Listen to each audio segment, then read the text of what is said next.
Assalamualaikum warahmatullahi wabarakatuh. Selamat datang di teori 9 tentang basis data klien, disusun oleh Oni Alam S dengan absen 26, dosen pembimbing Rengga Asmara, Eskom UCA.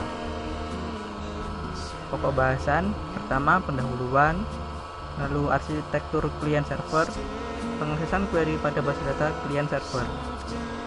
Tujuan belajar: setelah mempelajari materi dalam bab ini, mahasiswa diharapkan mampu memahami konsep basis data klien server, memahami arsitektur klien server, memahami pengaksesan query pada basis data klien server, dan bagaimana perangkat lunak klien server. Pendahuluan: aplikasi basis data terdistribusi dikembangkan dalam bentuk arsitektur klien server. Teknologi klien server berkembang secara cepat sebagai teknologi lanjut. Pada beberapa waktu yang lalu, sangat sulit memprediksi status saat ini teknologi klien server yang terjadi saat ini.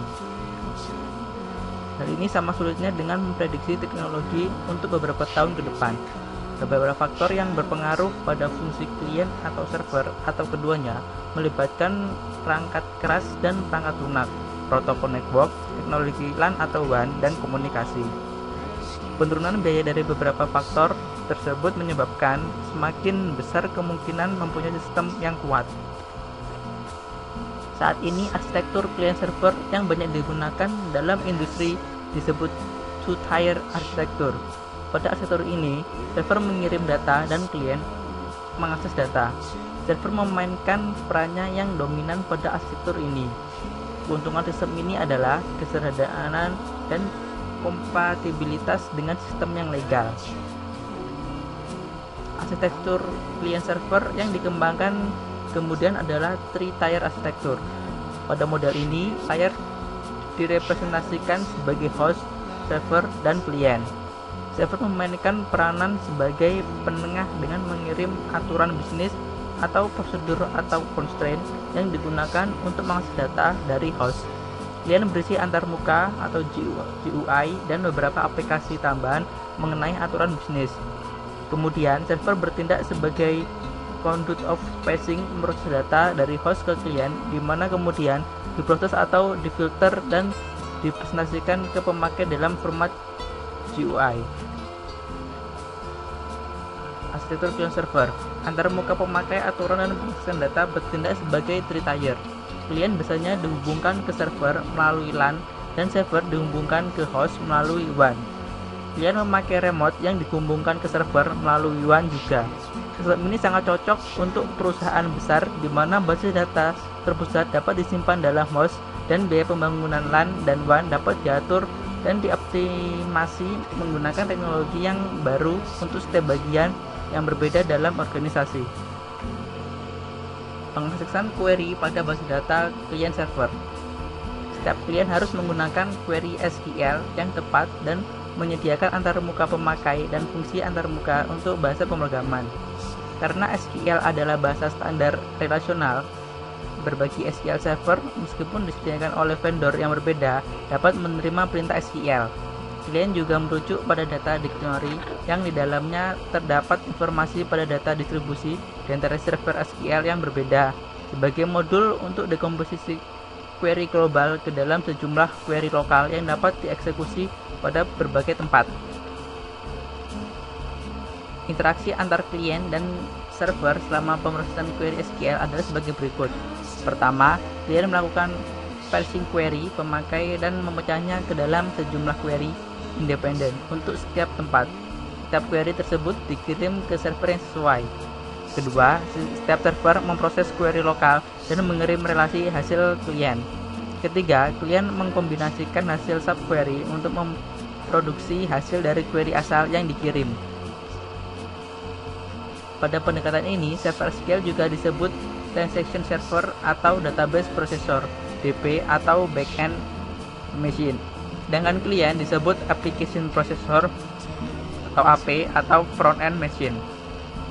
Interaksi antara klien dan server ditentukan oleh pemakai pada level klien atau melalui modul khusus pada DBMS klien yang merupakan bagian dari paket DBMS.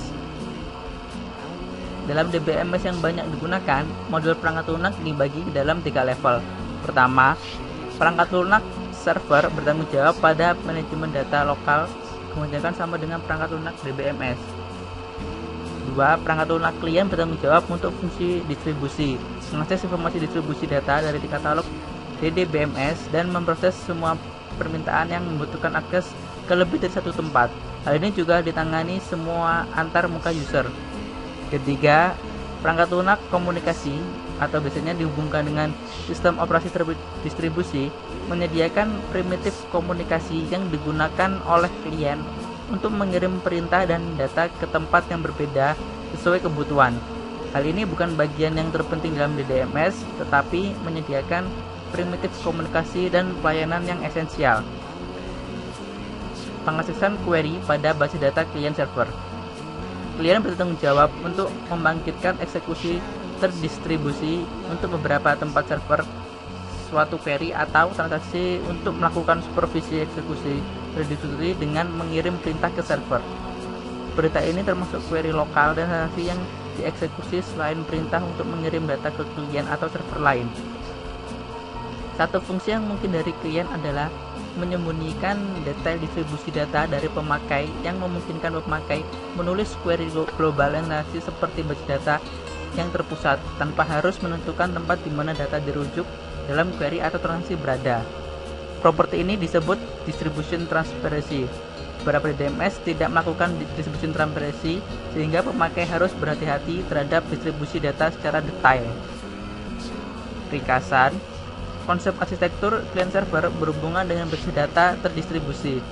Arsitektur client server yang dikembangkan saat ini menggunakan three-tier arsitektur, di mana terdapat 3 komponen utama yaitu host, server, dan klien. Pengaksesan query dilakukan dengan cara klien melakukan permintaan query dengan mengirimkan subquery ke beberapa tempat server, dan setelah server mengirimkan hasilnya ke klien mengombinasikan hasil subquery ke query asal. Modul perangkat lunak yang terdapat pada DDMS dapat dibagi dalam 3 level, yaitu perangkat lunak server, klien, dan komunikasi. Latihan soal. Pertama, apa yang dimaksud dengan sistem client server? Client server adalah sebuah arsitektur jaringan yang memisahkan klien atau biasanya aplikasi yang menggunakan GUI dengan server. Masing-masing klien dapat meminta data atau informasi dari server.